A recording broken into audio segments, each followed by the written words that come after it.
This exhibition shows artworks by very well-known, internationally well-known artists of the last 40 years of contemporary jewelry art.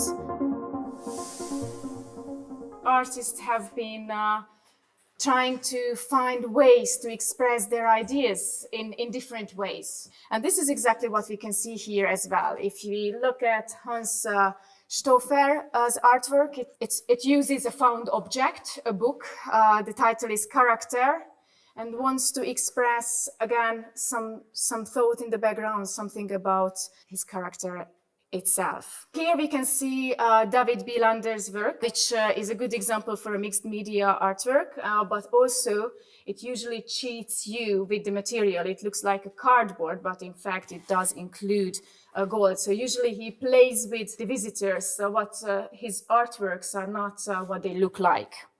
And with that, it stimulates us, the visitors, to think, to try to find the solution. How come it looks as it looks, and what the truth is. Similarly to David Bielander's work, you can see one piece by Peter Chang. It's also a mixed media artwork. It uses scrapped plastic to create here the bracelet. Again, like an artwork at an exhibition, at a modern, like in Tate Modern or something, so at the fine art exhibition. It's in between a sculpture and a jewel, and again expresses ideas about waste materials like plastic as well. Christoph Straube's work, it's very interesting because again it plays with your optical illusion, again like in fine art, but it uses a very traditional animal technique. And yeah, there is a trick in creating such an illusion with such materials. So this is a challenge for jewelry artists to meet. And Georg Dobler's work here, you can see like, again, abstract sculptures. They are not, they are jewelry art pieces. He says that the choice of material is secondary to my concept, my idea. He's famous for black painted silver jewelry art pieces. He had a phase with organic elements included in the jewels. And now, as you can see, he has turned back to a minimalistic geometrical abstract work. This one is by Vera Seemund. She's inspired by Gothic architecture. You can see the arches. And you can also see the so-called foolish virgins that are often displayed in Gothic architecture. So you can see the photos inside. This second piece here was created by Gijs Bakker, the famous, who I have talked about, and uses photos of his idols. So now we are at the exhibition entitled Idols, and here inside we can see Gijs Bakker's idols. In this case, only men. So his idea was to show the diversity of those people who he admires, because this is something that like diversity finds important. He says, "For me, all my heroes are equal. Quality is the only condition of their art. Black or white, hetero or homosexual, famous or unknown. My heroes can be artists, composers, actors, singers, architects, designers, etc." So here you can see all the diversity captured in one piece. We can see a work by Bettina Speckner. I told you that there are different branches of art included in the artworks. This uses wet collodion plate, which is a photographic technique. So there is a long, intensive stillness, I would say. And she says this is what she wanted to capture: the stillness the stillness of time. And this is what you can see in the jewelry piece as well.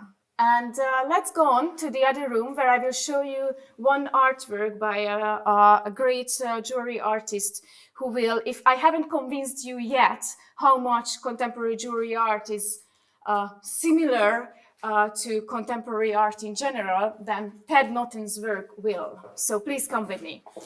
So this was an act in 1998 by Ted Norton, who, what a surprise, likes to challenge conventions and break rules. I call this participatory contemporary jewelry art, as this is basically a kit, and you have to add your own contribution to it if you want to get the artwork. You created the form, he gives you the artwork, which is a wonderful idea, I think. I mean, it's revolutionary and it looks great. He likes to turn banal objects into jewelry artworks. He also has video installations, so there are there is a diverse range of artworks on his palette. If I turn back to Heis Bakker, he says, Ingo Maurer, I don't know if you are familiar with him. He's a fantastic lightning designer from Munich. When I asked him to design a piece for my collection, he said, I'm very flattered because what you guys are able to design on a little square centimeter, I'm not able to do that. And that was very wise, very honest, because it is, of course, very difficult to give content, create meaning, conceptual meaning in a small object. A piece of furniture or a cabinet is easier already, but jewelry is very concentrated, very dense. In these two rooms, I would like also to focus on the importance of the traditions that contemporary jewelry artists reflect to, either follow or deviate from. Susanne Hammer's work entitled Out of Line, previous work entitled Fault Lines, you can see how the line, the original form that we all know of the necklace is somehow turned inside out, but still the original line is followed, but is deviated from. Susanne Hammer is famous for working with chains, like a very fundamental form of jewelry. And she likes working with order and disorder contradiction, with the fault itself, what an error is how an error works in the end result of the artwork. And now I would like to also to mention Marc Monzo's work, who is an artist from Barcelona. And here we can see a minimalist jewel by him. He says, jewels are just the tool. The big project is the attempt to understand through the making of them, which does not focus on the material, but the process itself. Because the processes used in jewelry, they also have their special nature. And we will see some examples for that in the next room. Yes, so we have talked about the appreciation of material, and I promised you to talk about the appreciation of the process as well. And I think I find it a great choice by the curators of the exhibition that these two pieces are here in the room of British art, which is based on the art and craft movement in England, which showed the importance of the craft, of the uniqueness of handmade artworks. I'm emphasizing this because in these two artworks, we can see that the process of creating the jewel plays an important role in the conceptual background. So, for example, this one is by Lin Cheng, entitled Delayed Reactions. And she created this piece which resembles these political pins and badges that people use to express their opinions, but they are not long-lasting, of course. They are made to have been short-lived. However, she created a pin like that with stone carving. And stone carving, the process itself is very long, and the result is permanent. So with this way, reflecting on some issues that should be not long-lived, she added a process to it and the material that keeps the value of the original idea that one might fight for. She also says that using this stone carving process also shows a material empathy, shows how much through a long process only the important things remain on the surface, and you will have the pure message in the end. if you have a long process used. I think it's a poetic piece, really. Next to it, we can see Carl Fritzsch's work, whose art piece also reflects on the process of the making. He says that the accidentality of creating the artwork, so the randomness of what the different objects and materials, what forms they want to take, that also impacts the end result, not only his will, and how much he likes to let the materials do whatever they want to, and then with this mutual creation process, in the end, you have an art piece. And this also takes a lot of time to create that, and also there is emphasis. So basically, these are spatial objects, as I mentioned, three-dimensional objects, but somehow this way time is also captured in them. And that's also very typical in contemporary Eastern art, where the repetition of creating an artwork is multiple repetitions over time is also part of the end value of an artwork. This is also something that we can see here, that there is work, labor put into the creation. Although now here we don't have a work by Peter Chang here, that we saw one in the first room, his works also, like even a small one, takes like 400 hours to create. So even these small pieces, and that work put into the artwork can be seen in the end and also in the material. We finished off with the importance of time spent with the creation and the work, like labor put in to the creation, and also we mentioned how much it often appears in contemporary Eastern art. So now we are here in the Oriental room, and I will show you first Giovanni Corvaya's work, which shows how much one may experiment with the old traditions, with the conventions, and at the same time respect that very much. I talked about this in the previous rooms as well. He says that craft is the journey, not a destination, meaning that the conceptual background is still, again, very important. However, all the traditional goldsmith education that these artists have, they also respect that very much, even if they deviate from them. For them, knowing that is only a journey, not a destination, as he said. But he does adore gold, and he wanted to experiment with all what he learned from the traditional education. He says, "I'm not attracted by safe games." And this is something that we can see if we look at this piece from the Golden Fleece collection. Like thousands of hours of labor to create these small pieces, what we can see here is a very fine gold line that is 1/5 width of the hair. Basically, this is his invention to create such a fine golden hair, if I can say that.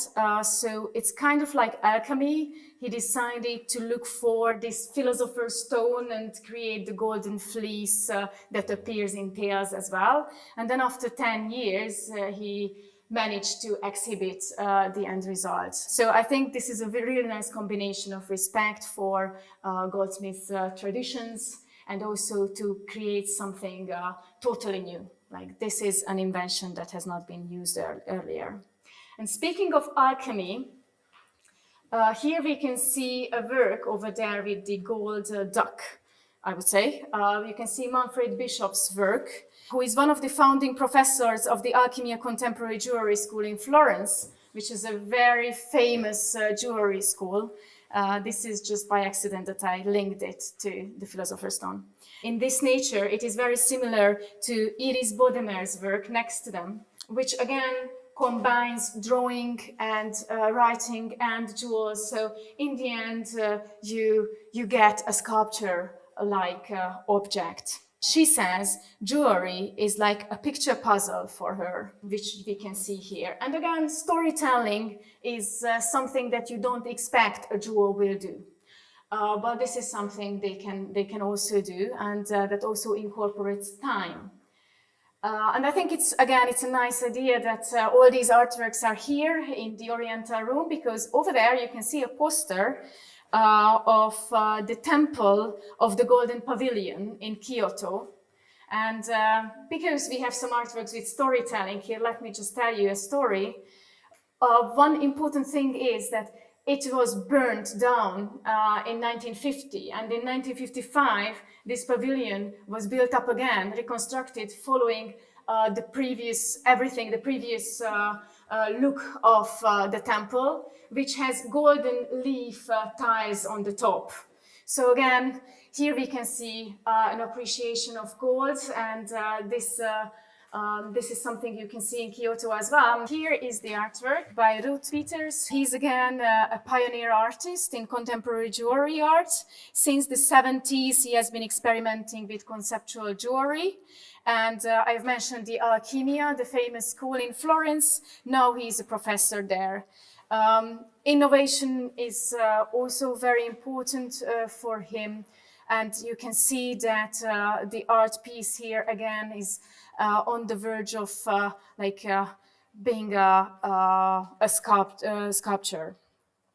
This is Buddha's feet, by the way. So the Eastern connection to the previous works can be seen here. So like the body and the soul and some spiritual meanings that are also attached to certain materials of certain forms are very important for him. You can see that in how this leg is formed. It's not a stylized one. You can see a lot of steps that have been taken by this foot. Fritz Meyerhofer's work over there is supposed to be displayed on the wall. You can see it's a wall object, really. Not really variable, so this is also like playing with the limits of what can be worn and what cannot. The artist often uses plexi, as you can see here as well. And here we can see an artist from New Zealand, Lisa Walker. I mentioned earlier, in case of the out of lines, the necklace entitled Out of Lines, how error can be included in an artwork in a way that in the end there is an aesthetic composition that the error adds to. Well, this is what Lisa Walker plays as well. Because what you can see here is a lot of glue. But glue is something that a goldsmith is not supposed to use. Like traditional jewelry artists either don't use glue, or if they do, they try to hide it very much, because this is kind of like a mistake if the glue is visible. While Lisa Walker plays with that and challenges this convention this norm very much. Even her first pieces were jewels with beads and jewels, and you could see that around them there was a lot of glue visible. And this is what you can see here as well. I think you have found the glue there. She said, I think it's very important, because we talked about traditions, how you can respect traditions and fundamentals of jewelry art, material and the process, and how you can still kind of deviate from it and reinvent something new. Well, what she says, you also have to unlearn first what you have learned. And after you have unlearned everything, then you can start from the scratch, which is a different perspective and very interesting, I think. Here in these three rooms, we can see examples for tendencies that are very hot now in the art world. For example, in the first room, you saw work by Gisbert Stasch. That's a video work where you can see how a cross is dissolving in a material. So at the same time, you can see two processes. One is a spiritual one, how the cross, the symbol that is supposed to be very valuable, is dissolving, and also a material process where the material itself, which is a precious metal, so again valuable, is dissolving into this liquid.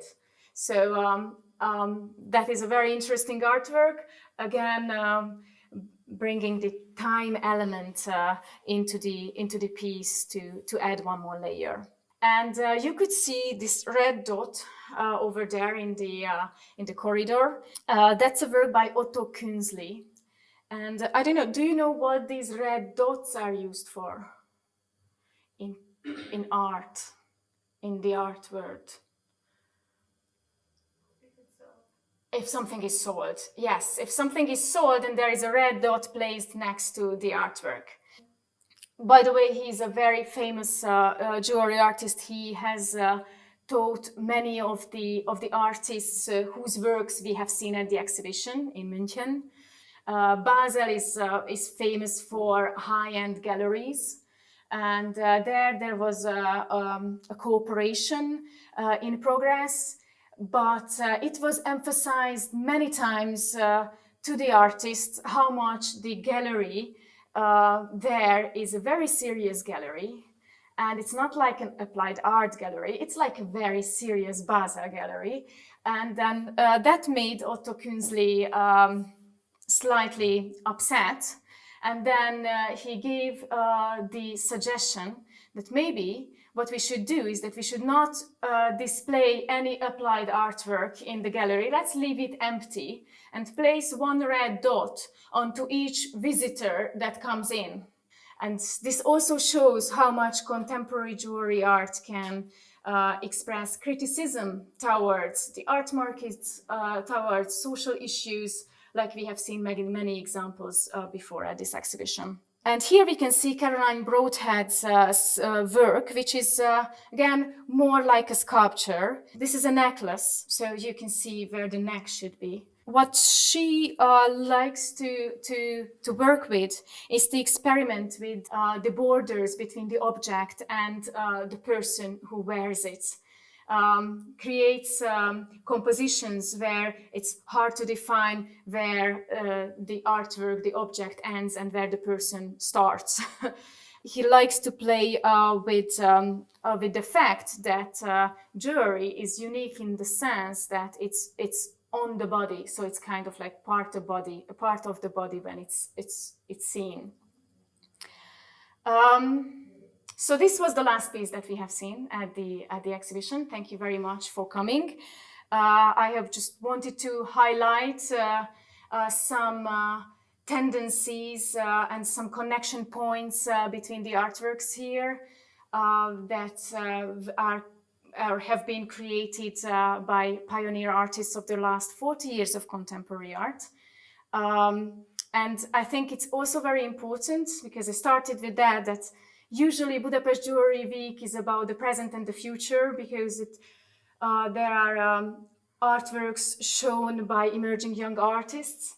And now this exhibition is unique because the artists were invited, instead of an artist call, now the artists were invited to show one piece, so that this overview, this comprehensive overview of contemporary jewelry art can be shown.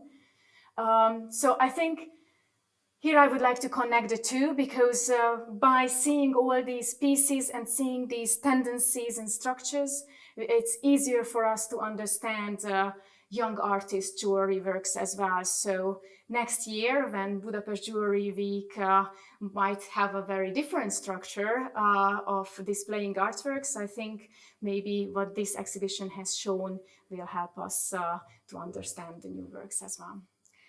So thank you very much for coming. I hope you enjoyed it, and have a lovely afternoon and evening. Thank you.